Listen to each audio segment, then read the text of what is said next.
Yes, kicking us off in the news, Afterpay has announced it will introduce a spending cap for users, so you can't spend as much as you'd like to on the buy now, pay later service. Yeah, that's a good thing. It's a bit ironic because we were talking about it yesterday and how I found out Foodland does Afterpay and I've been blowing the budget a little bit. So it's interesting that over a night they've come out with this new legislation. Yeah, strange coincidence there. But no, that'll be good for people that get looped into big spending. And over in local news, a popular dessert chain has announced its closure. Lucamatis in Hyde Park is closing its doors. Yeah, right. So obviously, hugely popular dessert place. It's been around for about 7 years. They've come out with a testimony to say they've had their highs, their lows, and they've loved being there, but it's time to move on. But they still will be operating out of a food truck, so you'll see them around here and there. Oh, that's good. And another list for the best restaurants in 2024 got named by TripAdvisor. Okay. So we got the top 10 in Australia here. Number 1 was EXP in New South Wales. So this is kind of stuff from the Hunter Valley region, a bunch of wines, stuff like that modern Australian kind of cuisine. Yeah. Anything from South Australia? So number 7 was the only South Australian spot we had on the list. Number 7th restaurant in Australia was the Lane Vineyard in South Australia. There you go. All right, smashed have to go check it out. Number 7. Have a crack. Number 7's not bad. It's great stuff. Callum, we're travelling back to Sydney for this story because they're doing muck-up days a little bit differently at the moment. For a while now, I think everyone knows schools have banned the popular day due to some people taking it too far. We didn't have a muck-up day, for example. I know we kind of did, but it was very watered down. Literally, that we could only use water balloons, and all the stuff in the heyday of muck-up days was just banned. We weren't even allowed water balloons. We had to sneak them in. I got all of mine taken at recess. I remember that. I got my water balloons confiscated, but before I did that, I remember I beaned a couple of kids and some teachers with them. I ended up getting a detention, but I was like, worth it. Yeah, but it is compared to what you hear about those old stories. And back when we were, year 7, 12 years old and stuff, you'd see some pretty crazy things at the muck-up days. Yeah, absolutely. But not for much longer, because over in Sydney, they've thrown the pranks in the bin for a very wholesome senior sunrise. So basically what they do is they just before they graduate, they'll all go down to the beach, watch the sunrise, go for a swim, tell stories. God. Just have a so boring. It's wholesome, mate. It's wholesome. It's nice. It's different. They can't have the muck-up day. People keep trying to push it for the muck-up day, but they're not coming back. And these Sydney students have accepted that fact. And they are doing the senior sunrise, which a few schools have actually gotten on the trend for doing over in Sydney. Can you imagine there's a teacher just watching the sunrise and you're just in this qualm in your head of, do I ping the water balloon at him that I brought into this morning? Surely there's one rowdy kid that's still trying to keep it alive. Well, I mean, since it's Wine Back Wednesday, let's go back to when you were allowed muck-up days. What happened on your muck-up day, Adelaide? 0428 927 927. That's it. No relaxed sunrise walks or anything like that. What were the rowdy things that happened? Let's go back in the day, the 90s, the early 2000s. What happened at your muck-up day that was so crazy you want to tell us again? We want to hear some of the best pranks, even the pranks that happened years before you, the things that were just written into legend. The urban legends. Do you remember the one at our school that apparently someone brought a cow in and put it on the stairs? Because apparently cows can't go downstairs. Just stayed in the school for a little bit there. They had to get it airlifted out. Rumour has it. I don't know how much truth there is to that story. Yeah, got this one come through here. Our muck-up day was cancelled because the year before, the year 12s brought in a sheep and put it on the school roof to let it run amok. Oh my God. So why the animals really got a spin, hey, putting them in the school? Like we said before, we had an urban legend at our school, CBC, back in the day, that there was a cow there on one of the muck-up days. Yeah, on the sports field, so it couldn't come down the stairs. But who's getting the cow up there? And when? Where are they finding these animals? Is it just one of the students has a farm and they volunteer? I'll do it. I'll bring my pet cow. Yeah, unless it's like Airbray where they have the animals on site. Yeah, it would make more sense. Yeah, got another text coming through here. I definitely remember hearing about the cow on top of the roof. Yes. On the top of the floor at Heathfield High School. Maybe it's just a legend. Right, okay, so multiple schools getting around the cow prank. Yeah, or it's just, like we said, an urban legend that every school tries to adopt. We have this one here. We had Muck-Up Day in 1999. The school had water pistols, barbecue, and water balloons. Even supplied eggs. We egged schools and kids at bus stops and was allowed to. Just a terrible day to be around. Be one of the youngest students during Muck Up Day. You're just public enemy number one. Oh, you really are. God, imagine just being at the bus stop and getting egged. That would be awful. Suck. Especially if it's the start of the day. Yeah. I'd go home. Call it a day. Call there. it a day. I don't think the teachers would complain. Yeah. Got another one here from Joe. Muck Up Day at Ross Trevor. We had a teacher named Mr. Cheeseman. So we unwrapped a bunch of single sliced cheese and cut out the letters from it to spell cheese something and stuck then down the side of his car. Yeah, I mean... Bit of profanity there, we can't say. Mr. Cheeseman, you are, like we said, public enemy number one with a name like that. Shout especially out to Mr. Cheeseman. On Muck Up Day. This one here, mate of mine worked at Macca's and we filled up super soaker water guns with pickle juice from that Macca's. Then we went to all the bus stops. Once again, the bus stops getting a spray where the kids from the school were soaked and we soaked them in pickle juice. Yeah, right. What would you rather, an egging or a pickle juice spray? Probably the egg. This text here, we want to know what happened on your Muck Up Day. Got this text. 1 year at our school Muck Up Day, all the students collected everyone's gnomes in the residential area and lined them up on top of the school hall roof. Good stuff, on the tamer side, but it gets the message across that someone's tampering with the decorations. Imagine just looking up at the school roof and seeing a bunch of gnomes lined up. You'd be like, how the hell? How did they do did that? They get Have there? they come to life like Toy Story? What the hell? This one here, back in the early 90s, someone kept a dead fish in an esky for weeks. Oh. Then broke into the office, opened the lid and left it for the teachers to find. It was a stinker. Oh, that's just cruel. Dead fish gag, great stuff. That's so cruel. Another one here. This one's great. Wrapped up the groundskeeper's shed in shrink wrap. Yep, good one. Pissing off groundskeeper Willie there. That would be so upsetting. How's this one here? Put our teacher's car up on Gumtree with her number from Josh. So that's like a modern one where surely happened a few years ago.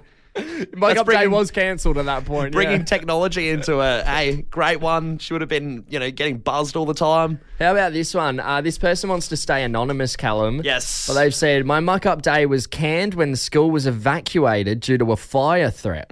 You see, allegedly, I set up what I thought were small smoke bombs in all toilet blocks set to timers made in class. Wow. Turns out I understand their size. To this day, no one was ever directly punished, but my downfall was using the timers made in electronics class, and at the time, there was only one person in that class.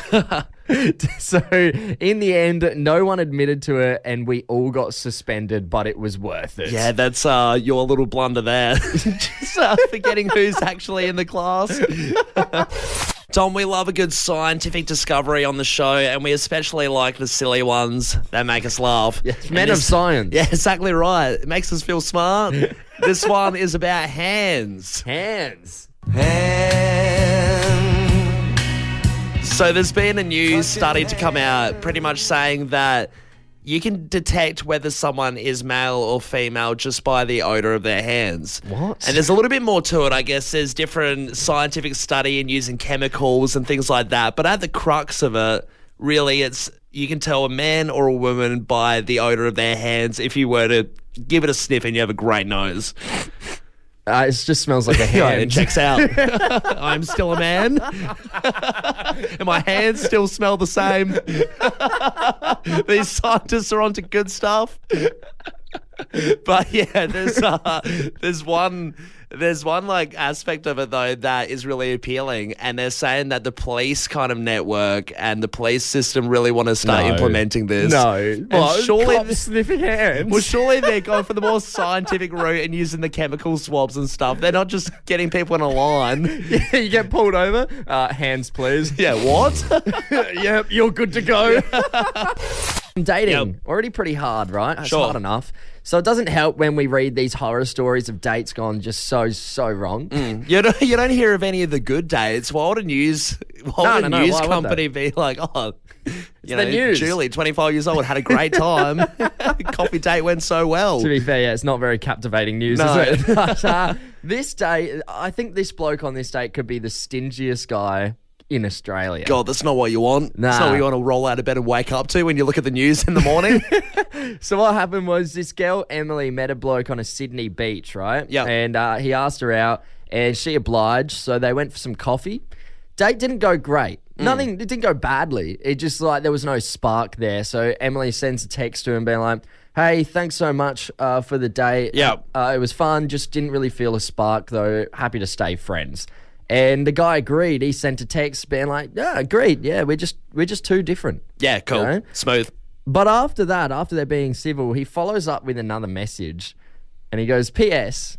Your coffee was $6. Oh, really? Here's my pay ID. Wow. Are you kidding? That's unreal. Who does that? $6. $6. You know They're what? bickering over $6. It's made news over $6. It's crazy, isn't it? Because I guess like the big argument, who pays for the bill, who splits the bill, but usually you're tussling over a restaurant check that's a decent amount of money. $6. It's $6. Let it go, man. She's like, I've never been on a date where I've been asked for a refund before. And then he replies being like, it says a lot about you gatekeeping such a small amount of money. It's not a good look for you. God, yeah.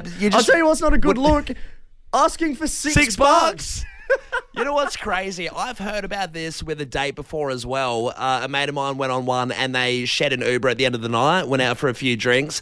Same thing happened. Girl asked for half the Uber check, but they live similar, destinations. Yeah. It's probably a $10 Uber, right? Yeah. So, halving it $5 is just something, do you just let go? What's the stingiest thing that's happened to you on a date? Do you think you're a stingy date? Nah, never. Nah.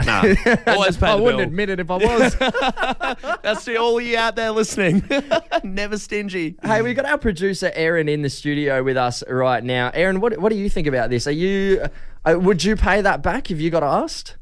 I think I would pay it back if I got asked, but I think initially on the date, I like the fact that, he would offer to pay because then it shows his generosity. But equally, if I don't like him, I'm happy to pay my half of the bill. He Right. takes care of his and, then we go on our way. So there's no future connection there. It can No, just be you're not- done. You don't owe him anything. Exactly. You Yeah. don't feel obligated to have to go again if you're not interested in each other. So on a date, you don't give them any room or any chance to be stingy. You're just like, I'll pay as much as I can. Then I have the leverage to say, I don't want to be with you. yeah, that's exactly it. It's not awkward. I paid my dues. Get lost. Exactly. I've always got a contingency. Yeah.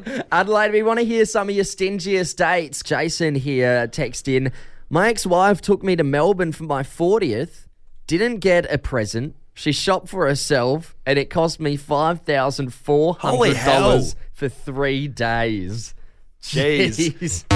Hey, on the other end of the spectrum there, $6 compared to $5,400. That's a fair enough one to be stingy Yeah, on. for sure.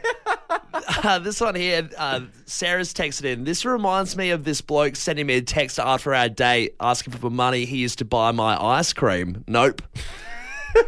Can you imagine that? Hey, the boysenberry was on the more expensive side, actually, so can you chuck me the money for that one? The drumsticks are on special, but you got the cornetto yeah, anyway. I can't believe you. It's actually really selfish. Get a sorbet next time.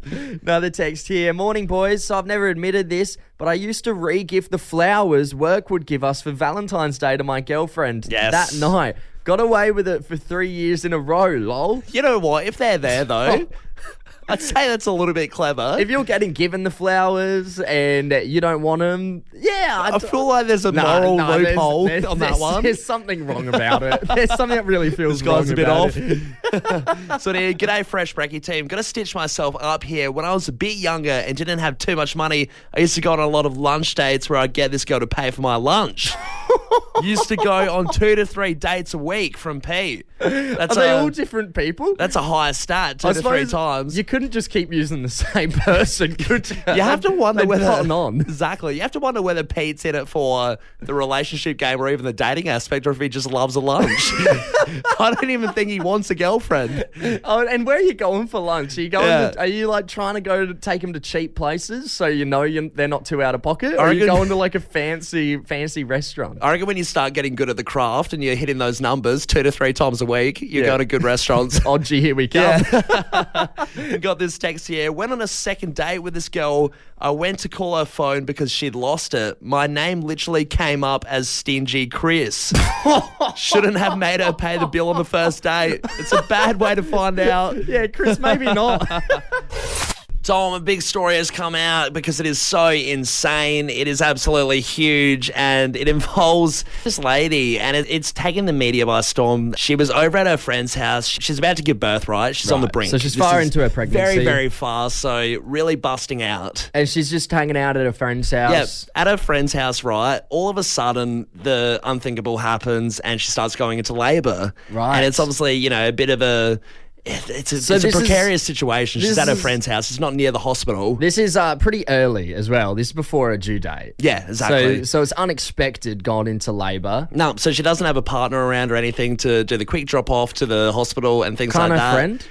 Yeah, well, that's the thing, right? So her friend probably could. However, it sort of transpires that she is on her friend's couch. She's on the sofa. And because of the immediacy of it all, she gives birth on the couch. Right, okay. So this is where it gets crazy. She gives birth on the friend's couch. All right, fair enough.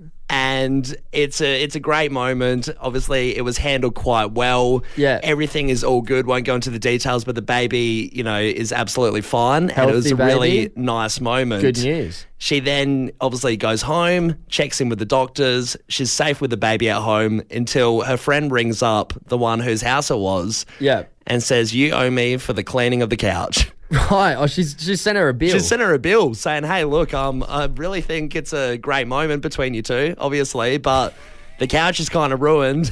You know what? I'm okay with that. Well, you reckon it's good to ask for the bill? I think you shouldn't even have to ask. You've just given birth on someone's couch. I mean, that You're going to say getting couches a are new expensive? couch. Couches are expensive. Yeah. Couches are very expensive. And I feel like if you're giving birth on a couch, you're probably going to have to buy a new couch. I don't know how messy it got, but I'm sure there would be something in you that would want a new couch. I feel like it's such a nice moment, though, that you just wouldn't ask for the couch money. You'd sort of let it go. Well, no. Unless it was suede. If it's a leather couch, then yeah, sure, it's an easy wipe. She's come in. She's used her facilities. She's used her couch. Given birth. She has been there, almost midwifing her through the process. I think it's fair enough. The to least get you can do, a yeah. little bit of compensation. You don't have to give her thousands of dollars to buy a brand spanking new couch, but a little bit of compensation, I think, is fair enough. You know what's funny though? That apparently the friend suggested she would go to an insurance company and she says, "Look, I'll talk to your home insurance. I'll see if I can get a new couch from that instead of paying." What insurance broker is going to turn around and say, "Yeah, sure, we've got coverage for birthing on a couch"? Full of dodgy. Maybe do a payment plan. Yeah. Our text line is open 24/7. Anyone can always get involved in our show on 0428 927 927. Doesn't matter if we're talking about something or not. I'm always happy for you to text into the show and let us know your thoughts and or whatever it might be. Yeah, of course. I mean, every morning we have a little glimpse, we have a little scan. So yeah, just leave it in the box there. And I think it was about last week, we got this text come in during the show from a bloke called Nico. And it reads, "Is it just me, or does anyone else open packets of chips upside down to get all the flavouring first?" Yeah, it was a little bit unprovoked and it was a bit of a random one, but hey, we thought about it and it makes total what sense. A great text. I mean, the idea that, you just flip the bag around, the flavour should theoretically be where the bottom was, so you're just eating it right there and you're getting the best out of your chip packet. And then all the flavouring that trickles down those top chips are going to be most flavourful. It makes complete sense to me, and I don't know why I've never tried it, but no, Nico, to answer your question, I haven't ever opened up a packet of chips upside down to get all the flavouring first. Nobel Prize, Putlier Prize. We should have the Nico Prize for, innovations like this that we just don't really think about. He is a smart dude. I mean, it's something that we want to go to the text line with right now, 0428 927 927. What's your food hack, Adelaide? See, I think this is quite a good one. It's one and the best food hacks are the ones that you just never thought of until someone just opens the veil and you think, holy crap, I've never thought that in my life. A classic one that a lot of people don't realise. I mean, I've been doing it for a while. Oh, okay. Macca's chips and ice cream. Oh, everyone does that. Yeah, but there's some people that don't do it or have never thought of it, and it blows their mind. It's better in the thick shake, I reckon. In the than thick ice shake. cream. Okay, see, I've never done the thick shake. Yeah, there you go. I reckon better. One I've seen a lot of people doing at the moment is eating pizzas upside down. What do you mean upside down from a swing? Similar to the chip thing. So they'll flip the pizza upside down so the toppings land on your tongue first, because that's where majority of your taste buds are, right? More flavour. So yeah, they're eating it, topping side down and then crust side up, which sounds like it could get very messy, but it could be better. Depends what topping you're dealing with, I guess. If you're not a fan of Hawaiian, hopefully it drops off a few of those pineapples. You can eat it in peace. But yeah, there are so many. Of course, those ones a little bit more obscure. You've got the classics, the cucumber and peanut butter stuff. Yeah, weird one. Which I've never actually tried. I've never gone out of my way to do it because I think it sounds horrible. No, it's not bad. Really? For whatever reason, it works. It works, and I'm not going to argue it. Good food hack then. There you go. Let us know your food hacks, Adelaide. You know what? Nico has just texted in as well. He said, cheers for using my upside down chip eating, boys. Here's another. Chuck salt on vanilla ice cream is his next hack. Salt on vanilla ice cream. I've heard that one. I've also heard salt in your chocolate milk is meant to be quite good as well. Apparently that's quite the hangover cure as well, chucking a bit of salt in there. Is it really? There you go. That's what I've heard. Hey, another text here. All your food hacks. This one comes in from Party Marty all the way in Cairns. Good morning, Party Marty. 2-minute noodle sandwiches. I'm a firm believer in the noodle sangers. Yeah, that's a great one. Just noodle in one piece of bread, you fold it over. Oh, exactly right. I had one 2 nights ago. Yeah, chicken noodles goes hard. This one here, when making fairy bread, instead of sprinkling the sprinkles onto the bread, I put the sprinkles on a big plate, then press the bread down onto the sprinkles. Heaps less mess. That is very smart. But how many times can you say sprinkles in a minute? Yeah. I wonder who's eating fairy bread as well in their adult years on the regular. They probably have kids, mate. Surely. Yeah. You'd think so, right? Yeah. Yes. It's not an adult That's dessert. What I would think. That is exactly what I'm thinking. Got another text here. With a Big Mac, I eat the bottom first and then eat the top part. That way I can eat it without a mess, from Maria. Now, Maria, this one confuses us a little bit. We were discussing off air because you've said I eat the bottom of a Big Mac first, then the top part. Does that mean you're taking, content, like you're halving it and you're eating the bottom bread with a bit and then the top bread with a bit? So you've got the bottom bun, the top bun, and then a middle bun, and then fillings in between each. So I don't understand.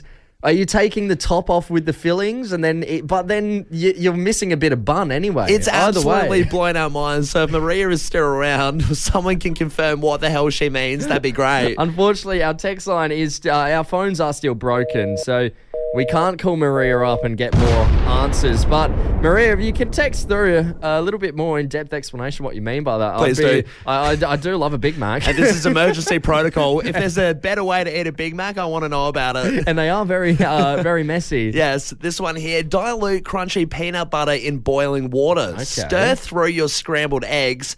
Add a little bit of sweet chili sauce. It's sweet, salty, and full of protein. Also, perfect for a hangover. There you go. I'll try it. Eggs, peanut butter, and chili. Sweet chili. Sweet chili. Could go right. Yeah. Look, it's an absurd one, but a lot of these food hacks do sound crazy, like the Big Mac, until you do it, and it's great. Peanut butter is one of those things that is in a lot of food hacks, but it always makes me think peanut butter is such a strong and, I guess, sticky substance. It's controversial. It's a controversial ingredient, but let's try it.